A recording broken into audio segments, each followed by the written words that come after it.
Hey there, viewers. Photoman here, and this is the second installment of Bungalow Schools. This is SunnySide School and was built in 1919. The school was originally planned for conversion to apartments, but it continued to operate.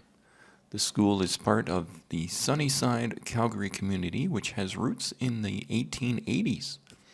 And the construction of early Canadian Pacific Railway cottages.